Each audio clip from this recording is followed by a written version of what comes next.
balobi beauté image TV quoi, beauté image TV ye mo moto bozo mona zo filmer ngai ya sakana nga ningisanga pardon ningisanga télémisanga s'il te plaît. Tan niveau lenge na beauté image TV chaîne mo Playboy mannequin ya presse beauté image TV o nyoso ngala na information ngala na mamto fête na ngai onini na ngi image vidéo na ngai ya fête na ngai anniversaire beauté image TV ye la biso sikoyo ya kopia ya ningisanga image ningisanga image télémisanga bazi wapi kindoki kati na nkolo. Merci hein. Salut très chers amis internautes et bienvenue dans votre site www.beautéimage.com balobi site ya IML Bobby les jeunes le meilleur de Paris boss moko swag boss moko bien boss moko aibi ko solana ba travailleur né boss moko a respecter ba travailleur né. Très chers amis internautes balobi lelo toza to redécouvrir exact pour na ba musicien ou ba artiste et comédien nion lelo tozo elbino moko ya président juste obino nyos to découvrir na micro na biso ya beauté image pour to mesana toujours ko sepel sabino balobi ba question et votre humble servante Janine Kalanga ba réponse est président JC Dikwama. Bonjour président JC Dikwama. Bonjour Janine. Bonne santé. Et qui m'a Ezali, Nangola Nzambe. Merci beaucoup président Dengo répondre à l'invitation à Bisso. Président JC Dikwama tokoki ko découvrir qui est président JC Dikwama.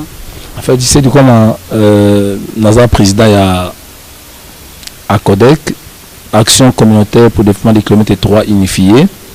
Je suis aussi travailleur, je travaille à l'OGFREM.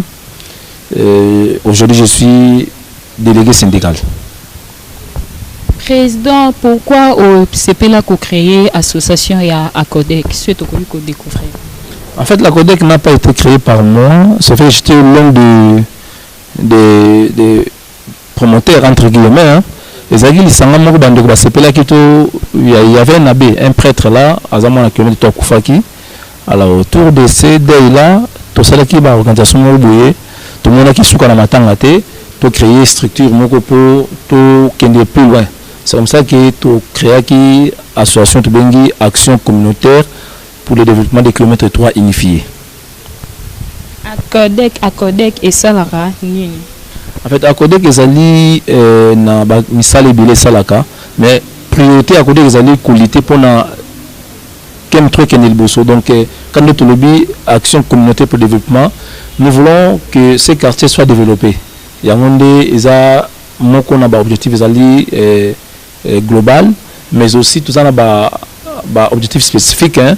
Tout ça aussi a une mission pour encadrer jeunesse, pour encadrer jeunes mamans, jeunes filles, pour ça l'assentiment dans le quartier Nabiso. C'est ce que nous faisons souvent. Ambition Nabino ce qu'on a Codec et les amis souhaitent découvrir. Et souci à Codec, vous allez dans le quartier et émergent, quartier à développer et le quartier était enclavé à un moment donné. Dieu merci le Banzele au Moussalema Baotonga Boulevard dans 4 km 3 et aussi ville Keti dans km 15. C'est déjà mon qu'on a ajouté ces quartiers développés. Mais biso na quartier à Codec, tout ça en souci à ramener plus les gens à la prise de conscience pour comprendre que nous sommes appelés à vivre dans la sérénité. Nous comprendre que ils pour Mabé il y a KM3 nous devons plus privilégier le bien-être ou les ketos zanaba marambo zaliko bebisa quartier nabiso. Président JC toyebi ke yo ozala na ville ya Boma. Ville ya Boma toyebi ke bat balobi suite comme déjà 18h 19h kuluna. Donc soza téléphone no toyebi te soki o Boma en place nini.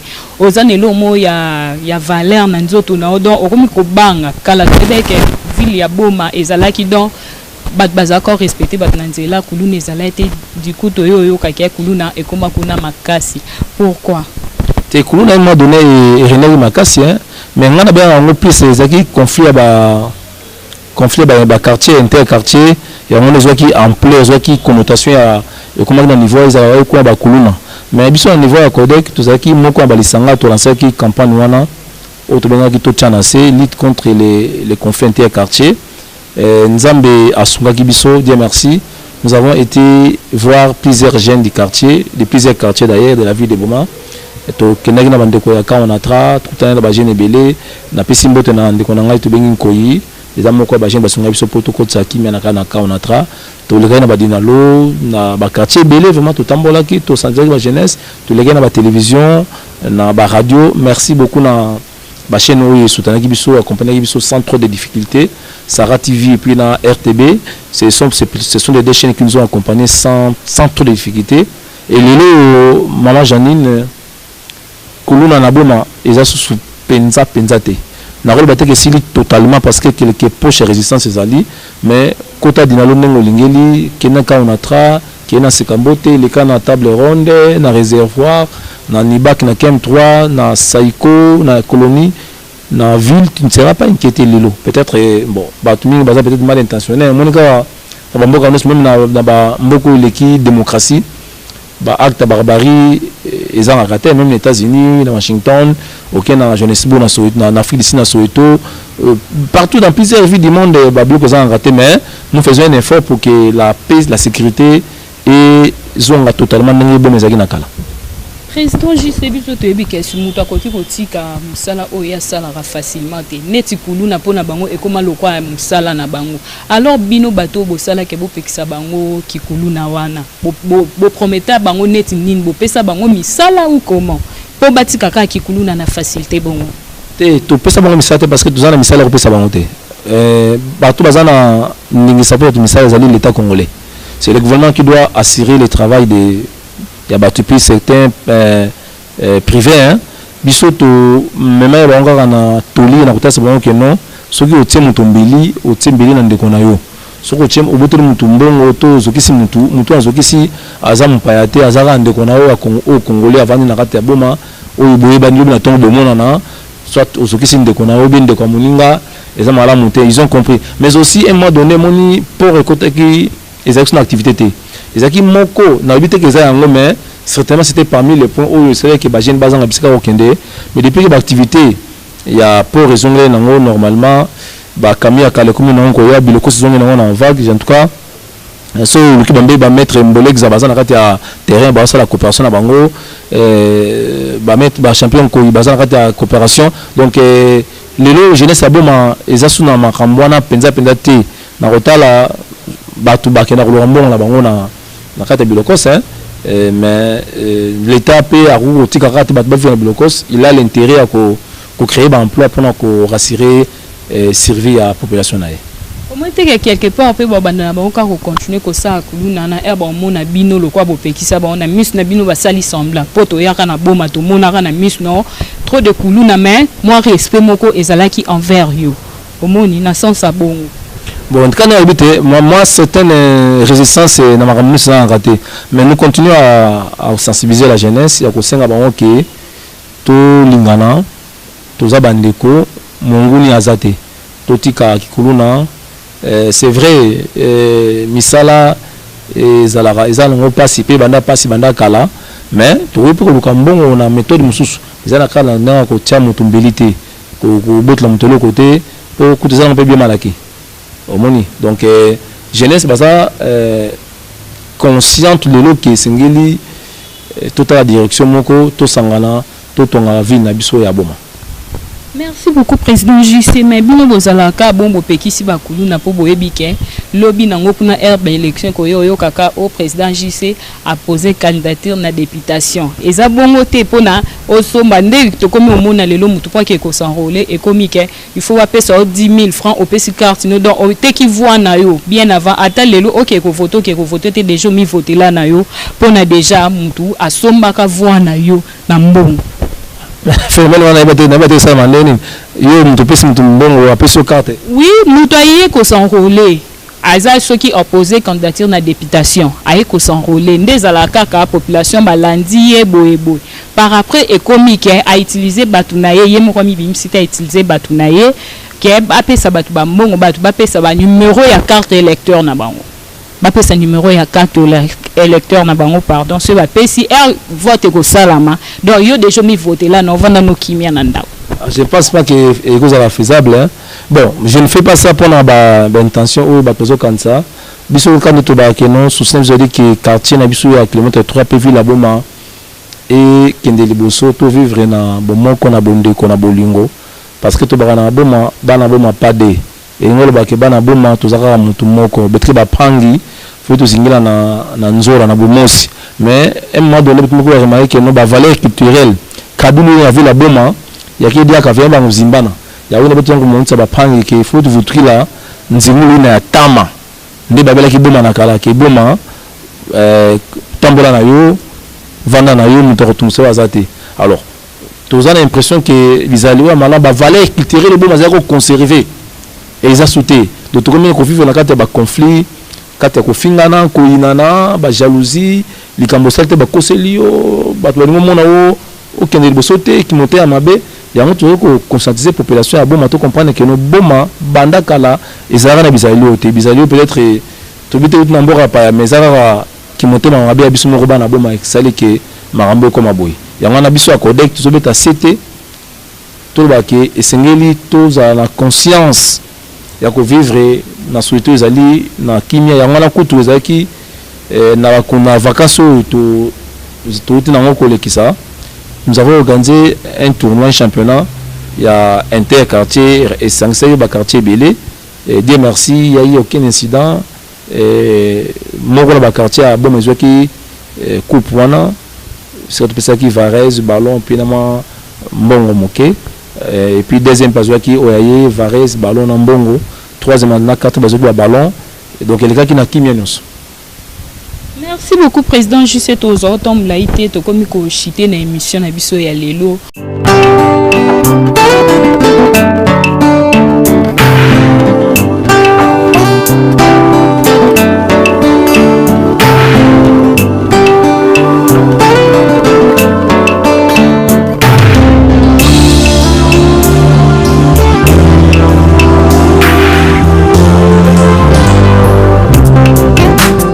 La salle Lovely's vous accueille dans un cadre exceptionnel tout au long de l'année.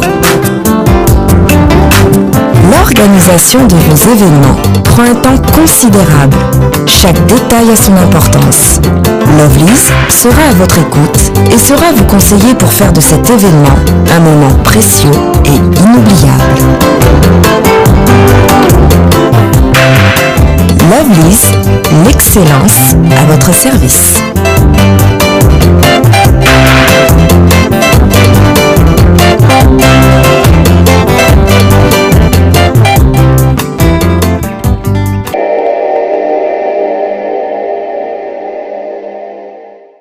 Ozo promettre batu nyonso nini ndezala kaka expliquer batu boma babi Anwarit Gemena babi boma kuluna esili na ngwe babi taka yo l'original de Chicago kosuka kana Chicago kuna te moto pe na boma et ça la bien président JC azala ne na boma balobi talara gypsy la concordance moi na Londres et ça ka te kozala moi na Londres outa pe ozana ekolo no place outa babi kendaka pe il faut banza rappeler source talara elobata Margot Margot oui Margot landu mopanzi sango talara yo bambote sikozali président JC donc okoki promettre batu nyonso nini baya na bombo mozo rassurer ba okelo kwa mabe ozala te na boma moi mot de la fin pe au PCP numéro contact sur déranger na moi bambote te na zoli sabatu ki boma ezoko zongela kimia na ngoya kala.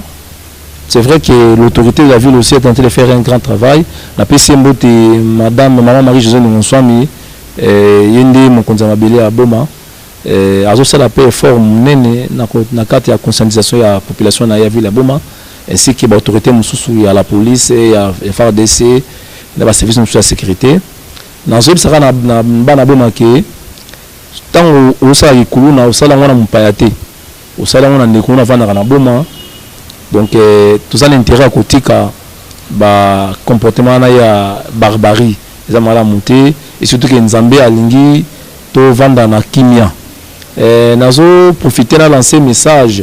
Je pense que tu pouvais qui conférence moko il y a jeunesse servie la boma ezaki prévu le 22 passé moi contre tamo salamaki d'ici là tu projeter une conférence de jeunes où nous invitons toute la jeunesse, les jeunes gens, bana classe, bana 5e, 6e année, nous voulons un peu parler sur la vie de Boma. Tu perds de la valeur culturelle au Boma Ezaki Nango. Boma Ezaki Mboka Moko ya Kimia. Nous voulons faire voir aux gens que cette ville a une histoire. Histoire Nango Eza Mounen, Eza histoire mon costaud. Dans ce que Boma Ezala qui est vendaki plus de 4 décennies, depuis de 40 ans, capitale il y a Mboka Ou. Donc Boma Ezaki na valeur mon culturelle que le loyo toyebi na histoire capitale liboso tongoma na Boma. Première voiture eza na Boma, Baba Sanlé eza na Boma, mais aussi camp militaire à liboso tongama na République démocratique du Congo Mobimba. Na 1800 déjà 86, ba tongela biso camp militaire. Donc t'as la valeur histoire et puis valeur à ville Boma oyo eza na ba valeur eza ki pena kala bisika baza kotekaka bato biso beka Zanzibar mais nzo rende Boma pe bateka bato na Boma. Donc Boma eza na histoire moko esengi bana Boma ndeto valoriser yango bando baza na poto bana baza na poto il faut que valoriser ville siko uta ko beta li solo ya Boma ko ba que non Boma ba ambassadeur ezali Boma première cathédrale ezali Boma première voiture ezali Boma premier camp militaire Boma école minene Boma format ba autorité mingi li baza na mboka ba tanga na colonie scolaire au lelo comme IBEM. Donc nous devons revaloriser ces images, cette image de la vie de Boma, redonner encore cette considération au bon Mezagi Nango. Donc voilà pourquoi nous disons aux jeunes gens, tout le monde a des guerres aux Angatina, des conflits inutiles, des accusations, des fausses accusations, la jalousie, la haine. Mboka oyo banga so ba conduite mais réveil sur la fin na bangoye ba ko ça inquiéter c'est pas bon, devons respecter l'autorité de l'État. Donc voilà pourquoi bana Boma pas de ben gana putu ben bigazima na bola Boma zaba ngena ba pangi ngena ba parents nge katuka quelque part kuzima na colonie scolaire V kuzima na ITPV kuzima na Louanou V Kiezila V ba quartier ba école ngotangela kuzima na avec non Boma kele donc kana moi di banza kele ambote ben sangana na kuna na put ben kele ben ngara bola remine katuka tu avec non etali bango ba kufa te biso to na put za bien te to bo santé que Boma ezali ville na biso to sungango pour to tonga mboka na biso. Je profite de l'occasion pour dire merci na bandeko ba lingara a Codec bana Codec nous spécial aux amis toza elongana bino pisibino mbote surtout na pisimbote na mon ami personnel Patrick Wola, le gérant de tous les gérants. BGF Bank toujours en forme chez les Congolais. Soyez na Boma chez les Congolais, allez au Yambari, mais la bière pour les Kamundele propre. Na pisimbote na Casa di Mukola Pascal, ça c'est notre chef de service administratif et financier dans Jeffrey Boma. Na pisimbote na Lungoma, ba collègue nous sont Serge Nkinzi, mais aussi na ba na ngai Claudette Mbaya. JC Petit JC Dikwama, Jivette, Jancel, Bazé Belé, Bandeko Nanga Nyonso, la Pessimbote na Marthe Chipamba Mbombo, Skozali, la Pessimbote na Kasbolo, l'homme sage, la Bossanité, Bandeko Nyonso à Codec. Et dans la Bijouma Mpouya, Mbote Skozami. Président JC Tobak, c'est le moins questionnement il y a souka malgré to comme na souka na bis il y a émission na biso. Président JC likanso besoin ya Codec na Boma kuna ya encadrer ba kuluna. A pena kin kuluna ezali. Po kuluna na Boma eza eloko moko po ani bosuki kana Boma a likansi wana pe ya koyana kin a encadrer ba jeune kuluna ana ezate. Non bon en principe biso to monaki souci ya tout ça na Boma, to boto na Boma to bi ndenge Boma ezara na kimia. Alors ba comportement na comme ko tungisa biso mingi yango to mona que non surtout zelika l'état to zeli autorité c'est vrai autorité azoko réprimander azokanga tchana boloko azobeta masasi mais biso na kati ya lisolo na kati ya dialogue nous avons réussi à maîtriser tant soit peu ba fléau wana ezaki fléau moko ya mabe nzamba sunga biso to maîtriser yango. Bon Kinshasa c'est une grande ville ces messages sur l'endroit qui s'appelle qui on va bandera kuna qui on moto zo qui saraza ndeko na yo moto boto la téléphone ndeko na yo aza mungoni ate aza congolais aza kino lokola yo tant sele mabe tant ça que boza na ndeko oza na maman oza na papa oza na mwasi oza na bana so basali yango basali bango yango est-ce que ça le bien donc o boyi basala yo ko sala muninga te voilà message to lancé la ba kinois na bandeko bazana ba comportement na auto bengi kuluna nzamba azali l'état pas azali mais bolingonde sengeli éprimé. Merci beaucoup, Président JC. Un très cher ami internet, Kandeto Sebino, qui est comme Nasukaya émission, Nabika émission, et ça la plaisir, Babi Gypsy, la concordance, depuis Londres, ma chérie, Bambo Tenoé, Sikozali, Balobi, papi m'voie ma, depuis Allemagne, Bambo Tenoé, Sikozali, Jacques Bonza, de la part à papi m'voie ma. Un grand merci à toi, Edingoma, Balobi Edingoma, Bambo Tenoé, Sikozali, un grand merci à toi, Balobi. Jacques Tochona depuis France, Bambo Tenoé Siko Zali. Un grand merci à toi mon papa Mobili Passa depuis France, Bambo Te Siko Zali. Boza tellement ébélé, hein, Nabo Sanité Balobi, Anthony Moulumba, mon ami de Kati. Un grand merci à toi Balobi Pascal depuis Boma, Bambo Tenoé Siko Zali, Marthe Chipambambo, Bambo Te Siko Zali. Balobi émission Lelo sur Sali et Mbosepin émission Le Beau Pesa merci Balobi, hein, caméraman Moko Swag. Balobi Coco Dema na bosani pété balobi derby ba place aux ali bambote na ozali siko zali to bosani pété na suka na on ozali ingratité ya ko remercier balobi mon boss balobi Dieu merci beauté fela le meilleur de Paris bambote siko ozali to kuté na prochain numéro bye.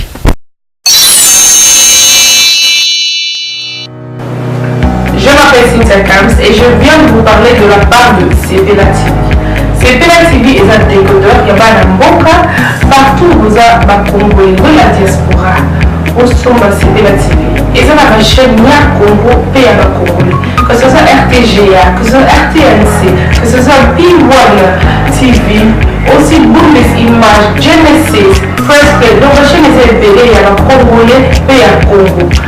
Parce que bien du nord au sud, de l'est à l'ouest, sa promotion elle est à 115 livres et 6 mois d'abonnement gratuit. Donc vas-y, tu veux la promotion, vous savez pas tellement de clientèle et puis souci à ces plates et là ça va client avant on va dire non, donc nous sommes que la promotion à 115 livres et 6 mois d'abonnement gratuit. Cette fois-ci, juste pour vous dire que dans le stock, nous avons le BLT. Mais après la limité, c'est vraiment limité. Vous allez ver beaucoup benga pour consommer des décodeurs à Cynthia TV. Ma maman, et ce qu'on a vu nos pays, on a la pour ma film, ça sort en ligne là en français et en anglais. Ma film en Nigeria, il y a un Congolais, un Africain, vraiment comme ça, les gens la Kati. Papa, tout cas, si bien opé, tout télévision, ma chaîne, il y a sport, la Kati, donc football 24 heures sur 24. Aussi pour les enfants, bien sûr, donc à l'ICI on a pensé à vous. Vous avez aussi les chaînes des enfants, que ce soit en anglais et en français, les enfants de la Kati. Donc toute la famille de voilà, tout, n'importe quelle génération, vous c'est la Kati et aussi gospel, évangile 24 heures sur 7.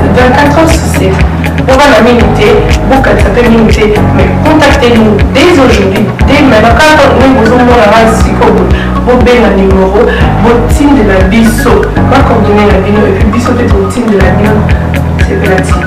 Donc qu'est-ce qu'on fait? Achetez